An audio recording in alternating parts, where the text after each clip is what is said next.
Assalamualaikum warahmatullahi wabarakatuh. Perkenalkan, nama saya Miranti Nur Otaviani dari Program Studi Administrasi Publik dengan NIM 21307210002. Di sini saya akan memaparkan materi tentang perlindungan hukum bagi rakyat.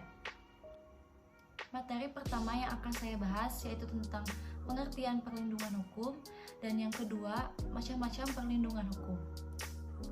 Pengertian perlindungan hukum yaitu kompleksitas kewenangan yang ada di tangan administrator mendorong kebutuhan perlindungan hak administrasi negara terhadap tindakan dalam lapangan hak administrasi negara.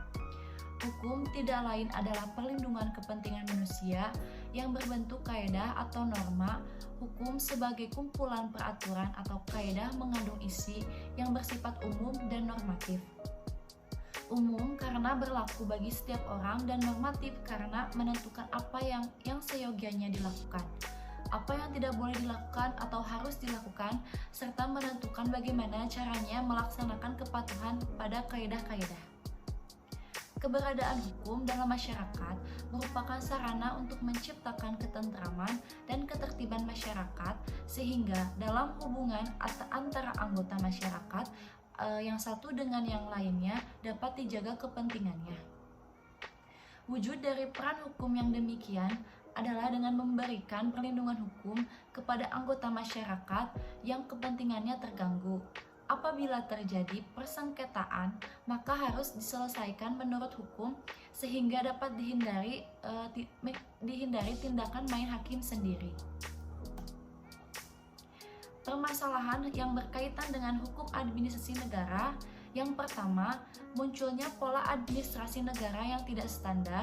Yang kedua, munculnya lembaga-lembaga non-departemen atau bersifat ad hoc yang mempunyai tugas-tugas reguler dari lembaga-lembaga yang ada, sehingga mengurangi luas kewenangannya dan cenderung menimbulkan saling tindih kewenangan tersebut. Yang ketiga, masih adanya urusan pemerintahan yang seharusnya diserahkan kepada daerah, akan tetapi justru masih ditangani oleh pemerintah pusat. Yang keempat, akibat adanya pemaknaan yang keliru terhadap otonomi daerah, arogansi daerah dalam bentuk munculnya berbagai peraturan daerah yang bertentangan dengan ketentuan pusat atau menghambat kebijakan-kebijakan utama pemerintah pusat. Yang kelima, pembangkangan daerah terhadap beberapa kebijakan dan peraturan di tingkat menengah dengan alasan telah menginduk dengan ketentuan yang lebih tinggi. Yang keenam, terjadinya tumpang tindih kebijakan administrasi untuk penanganan pengaturan suatu masalah. Yang ketujuh, malfungsi peradilan administrasi maupun akses penyelesaian sengketa di bidang administrasi negara sehingga tidak mampu melindungi warga negara. Yang kedelapan, beberapa administrasi negara memasuki wilayah yang seharusnya dipisahkan dari fungsi negara itu sendiri atau paling tidak menempatkan negara kepada kedudukan yang sifatnya dilematis.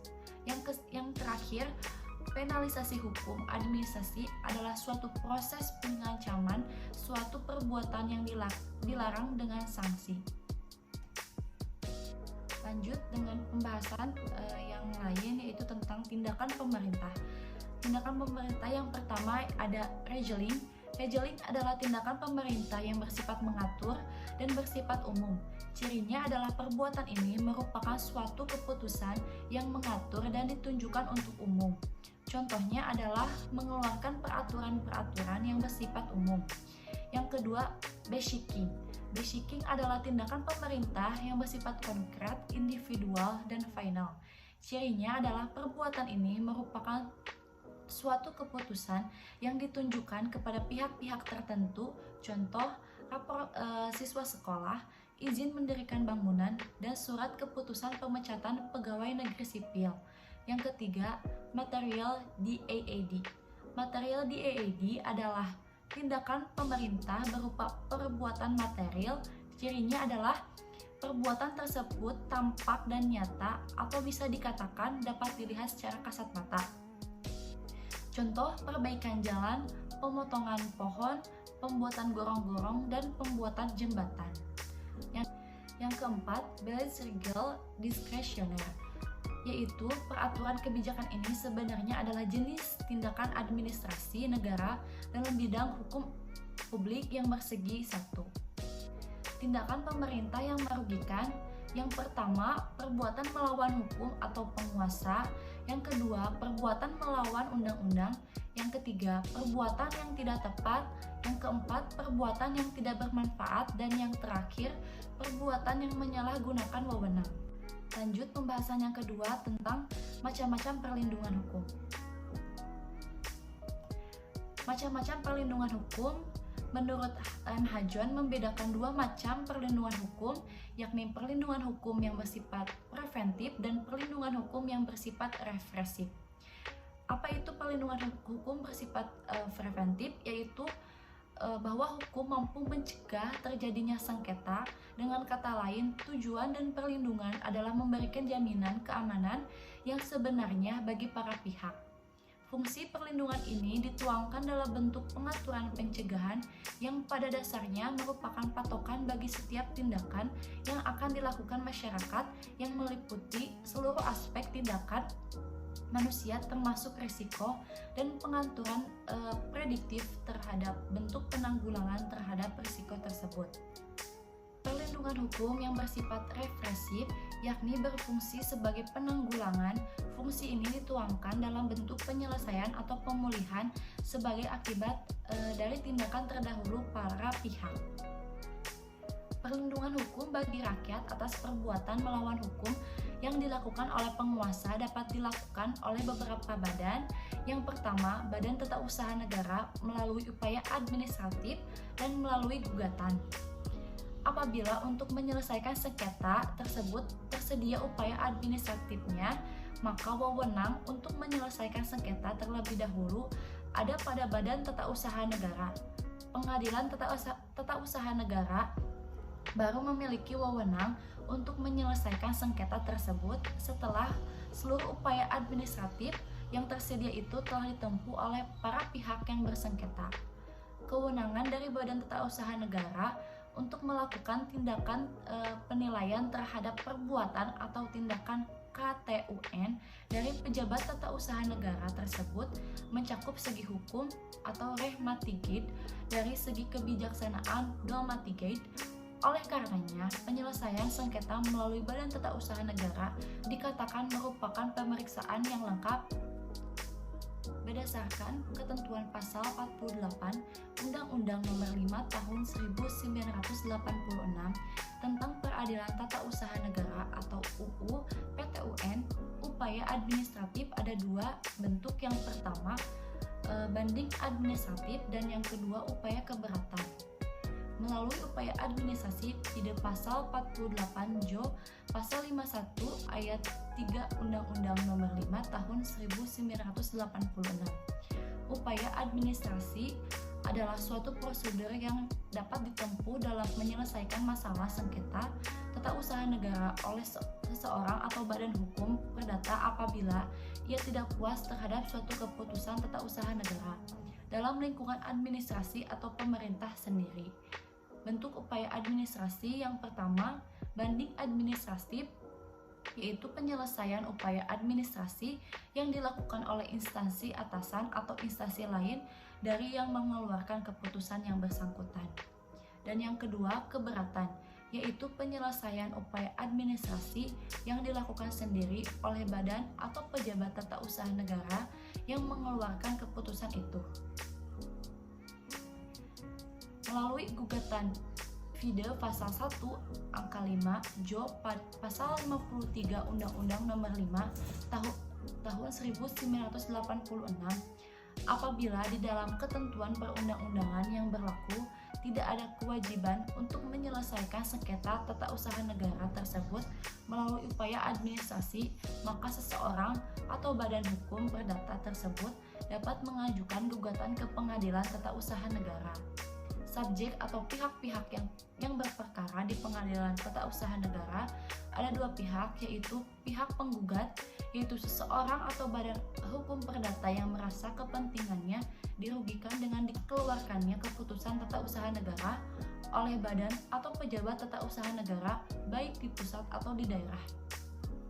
Yang kedua, pihak tergugat, yaitu badan atau pejabat tata usaha negara yang mengeluarkan keputusan berdasarkan wewenang yang ada padanya atau yang dilimpahkan kepadanya. 2. Peradilan tata usaha negara.